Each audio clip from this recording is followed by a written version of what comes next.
Good morning. आज हम कक्षा 10 की गणित जिसका चैप्टर है त्रिभुज। त्रिभुज के बारे में आपने पढ़ा है, तो त्रिभुज का स्पेशली यहाँ पर वो गुण हमको पढ़ना है समरूपता का। समरूपता से पहले हमको ये समझना होगा कि समरूप क्या है।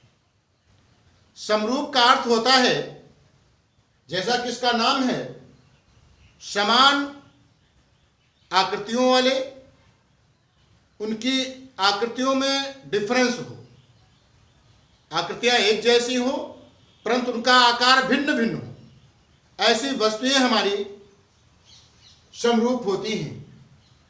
जैसे हम यहाँ पर वृत्त ले लें, तो जो वृत्त होता है जिसका केंद्र O है, और एक दूसरा वृत्त ले लें जिनका आकार थोड़ा सा भिन्न हो, एक छोटा हो और एक बड़ा हो, तो आकृतियां एक हैं, आकार अलग अलग हैं। ऐसी स्थिति में दोनों वृत्त हमारे समरूप होंगे। हम इसके स्थान पर त्रिभुज ले सकते हैं। हमने एक त्रिभुज ले लिया A, B, C, और एक दूसरा त्रिभुज लिया। इनके देखिए आकार जो है P, Q, R, यानी A भी त्रिभुज है, A भी त्रिभुज है, आकृतियां एक जैसी हैं, परंतु इनके आकार जो है भिन्नता है, आकार छोटा बड़ा है। अगर हम ऐसी स्थिति में कोण A कोण P के समतुल्य हो, कोण B कोण Q के समतुल्य हो और कोण C कोण R के समतुल्य हो, तो ऐसी स्थिति में हमारी दोनों आकृतियां समरूप होंगी।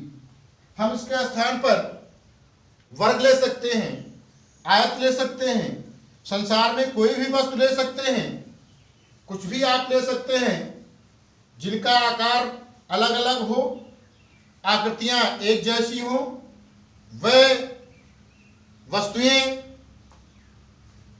वह आकृतियां आपस में समरूप होंगी। इसी पर हमारे गणितज्ञ थेल्स ने अपनी एक प्रमेय दी, जिसे समानुपातिकता सिद्धांत या प्रमेय कहते हैं, जिसका आजकल चलन में नाम उसका थेल्स प्रमेय ही कहा जाता है।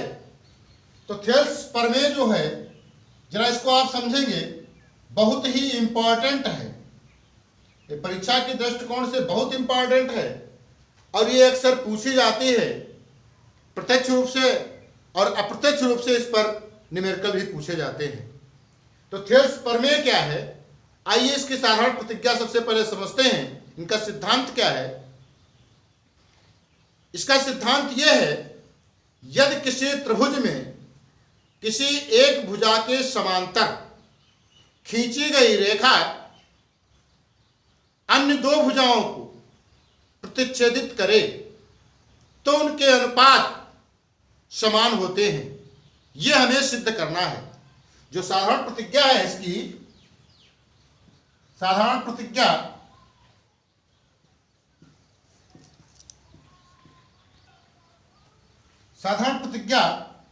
हमने अभी बताया है कि किसी त्रिभुज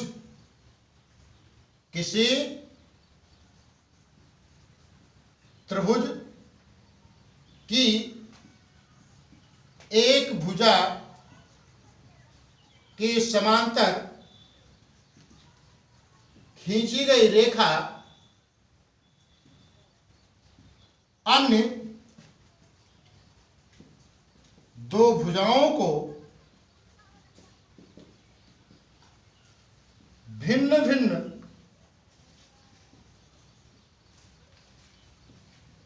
बिंदुओं पर काटे तो उनके अनुपात समानुपातिक होते हैं। इसकी लैंग्वेज किताब में बदल भी सकता है। कहने का अर्थ वही है कि यदि किसी त्रिभुज में, जैसे आपका ये त्रिभुज दिया है एक त्रिभुज ए बी सी यहां पर दिया है एक त्रिभुज ए बी सी, जिसमें BC के समांतर एक रेखा DE खींची गई, जो AB तथा AC को D तथा E पर काटती है। हमने BC के समांतर एक रेखा D और E खींच दी। ये दिया गया है। हम इसमें एक रचना करेंगे।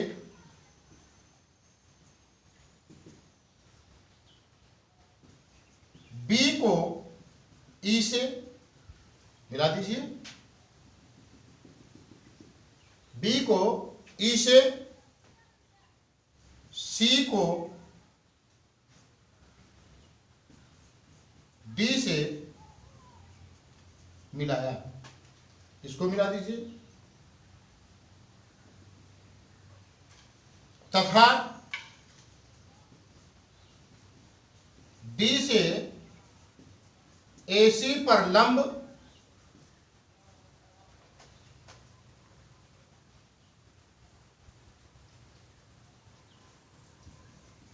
DM खींचा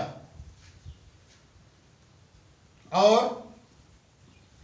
E से AB पर लंब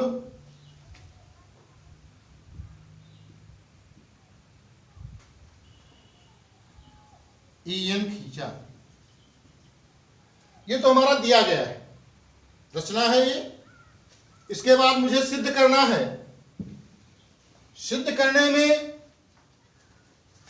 अभी साधारण प्रतिज्ञा में साफ साफ बताया गया है कि जो हमने समांतर रेखा खींची है, मीन्स इसका और इसका अनुपात बराबर होगा इसका और इसका अनुपात। यही मुझे सिद्ध करना है। सिद्ध करना है कि AD upon BD equal to AE upon EC। इसके लिए उपपत्ति लिखेंगे।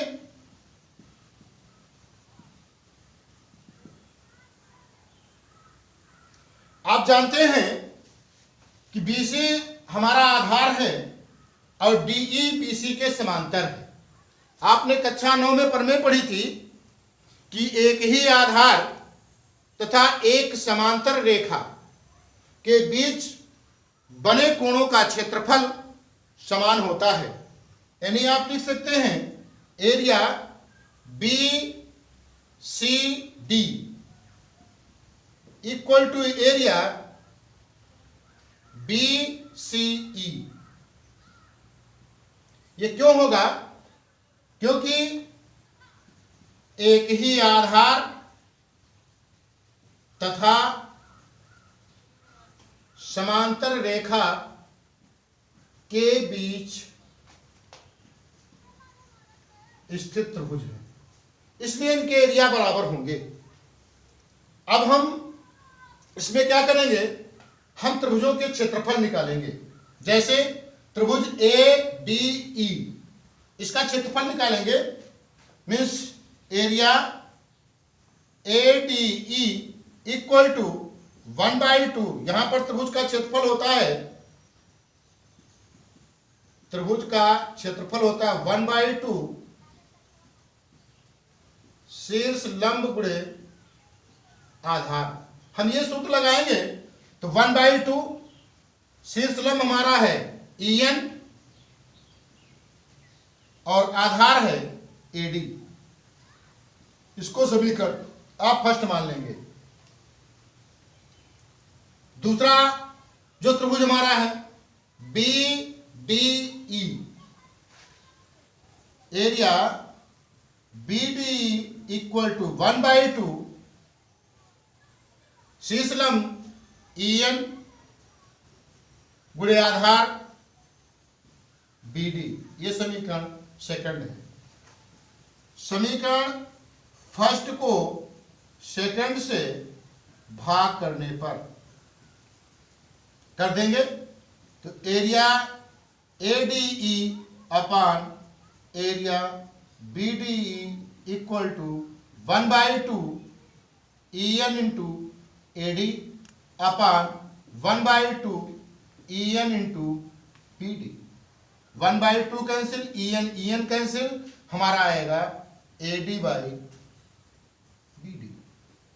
इसी प्रकार हम दूसरा त्रिभुज सिद्ध करेंगे। इसी में दूसरा त्रिभुज क्या बनता है, ये यही बनता है, यानी area A D E equal to 1/2, अब शीर्षलम हमारा डीएम हो जाएगा इंटू आधार आपका हो जाएगा ए ई। इसको समीकरण थर्ड कह दीजिए। जो दूसरा त्रिभुज बनेगा area B E C equal to 1/2 शीर्षलम डीएम इंटू आधार ई सी। ये समीकरण 4 हो जाएगा। समीकरण थर्ड को फोर्थ से भाग करने पर तो area A D E upon area B E C equal to 1/2 DM equal to A E upon 1/2 DM equal to E C. ये कैंसिल हो जाएगा तो आएगा ए ई अपान ई सी। अभी अभी आपने लिखा था कि area B E C equal to B E C equal to B C D, area B C D.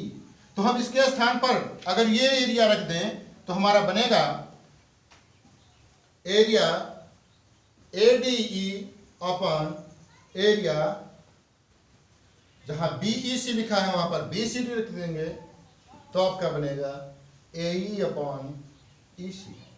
ये समीकरण हमारी बन जाएगी।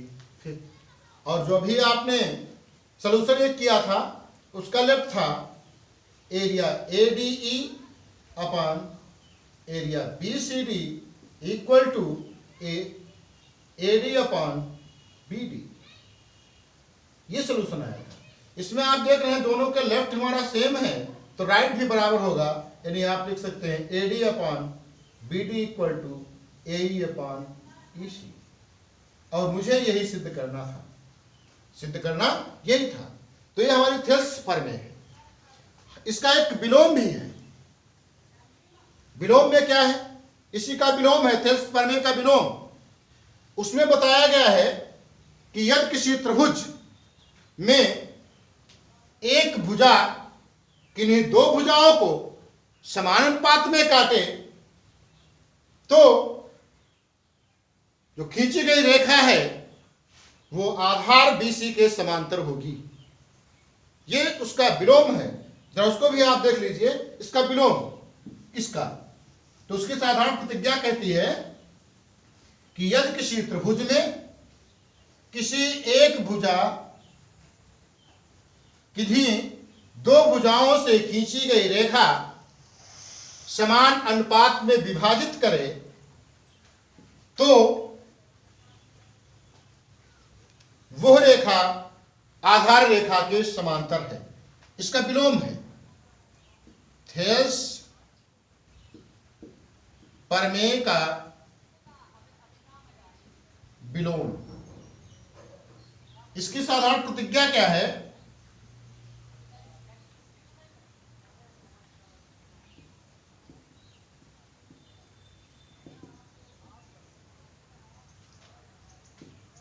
किसी त्रिभुज में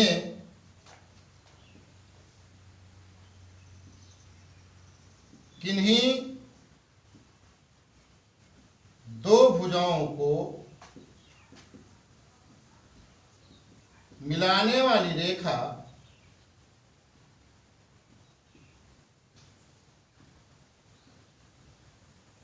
समानुपात में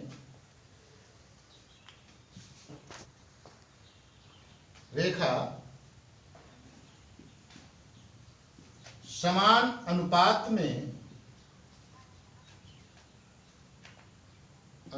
में विभाजित करे तो वह रेखा तीसरी रेखा के समांतर होगी। ये कहा गया उसका विलोम। इसकी भाषा बदल सकता है, किताब में हो सकता है कोई दूसरी भाषा लिखी हो, लेकिन उसका अर्थ यही है कि किसी त्रिभुज के किन्हीं दो भुजाओं को मिलाने वाली रेखा समान अनुपात में विभाजित करे तो वह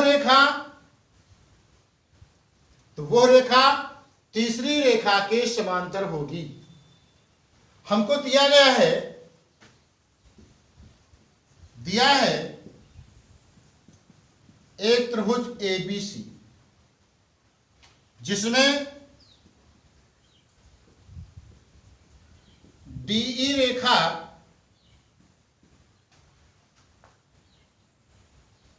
AB तथा AC को समान अनुपात में विभाजित करती है। जैसे ये त्रिभुज हमारा दिया गया है, ABC, मैंने एक रेखा खींच दी D और E, ये समानुपात में विभाजित करता है, अर्थात AD upon DB equal to AE upon EC। हमने एक रचना कर दी,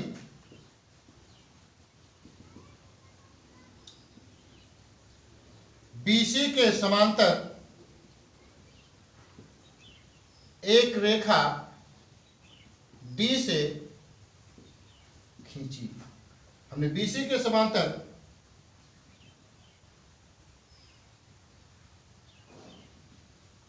एक रेखा खींची जो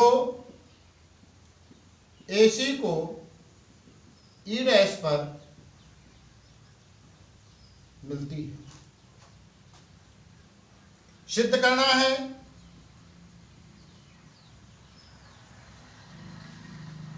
BC समांतर है DE के। उत्पत्ति बिल्कुल छोटी सी परिभाषा इसकी है। उत्पत्ति हमको दिया है या ज्ञात है, हमें ज्ञात है या दिया गया है कि AD upon BD equal to AE upon EC, ये दिया गया है। जो रचना कह रहा है समानुपात, हमने समांतर खींचा है ना, इसको समांतर खींचा है, तो समांतर जब खींचा है, अभी फिर पर में कह रहा है कि यदि आधार रेखा के ये रेखा समांतर है तो इनके अनुपात बराबर होंगे। हमारी पहली पर में इसमें लिख देंगे, यानी थेल्स की प्रमेय के अनुसार AD upon BD equal to AE dash upon E dash C, ये समीकरण सेकंड मान लीजिए। तो इसमें दोनों में आप देख रहे हैं कि लेफ्ट हमारा सेम है। जब लेफ्ट हमारा सेम है तो राइट भी बराबर होगा, यानी राइट को आप लिख सकते हैं क्या, AE upon EC equal to AE dash upon E dash C, ये बराबर होंगे। यानी कहने का अर्थ है कि E बिंदु ई डैश पर होगा, या आप लिख सकते हैं ई डैश ई बिंदु पर होगा। अर्थात ई तथा ई डैश संपाती होंगे। संपाती का मतलब एक ही बिंदु होंगे। जब एक ही बिंदु होंगे तो हमारी डीई रेखा समांतर होगी बीसी के। इति सिद्धम, इस प्रकार ये सिद्ध हो जाएगा। तो हमने आपको थेल्सपर में और उसका विलोम मैंने पढ़ाया है। मैंने उनके नोट्स कल आपको दिए थे। आज मैंने इसके वीडियो तहत आपको समझा दिया है। कल हम अगले वीडियो में इसकी जो एक्सरसाइज है वो आपको हम बताएंगे, और आपके पास किताबें होंगी, आप एक्सरसाइज को ट्राई भी करिएगा। थैंक यू, नमस्कार।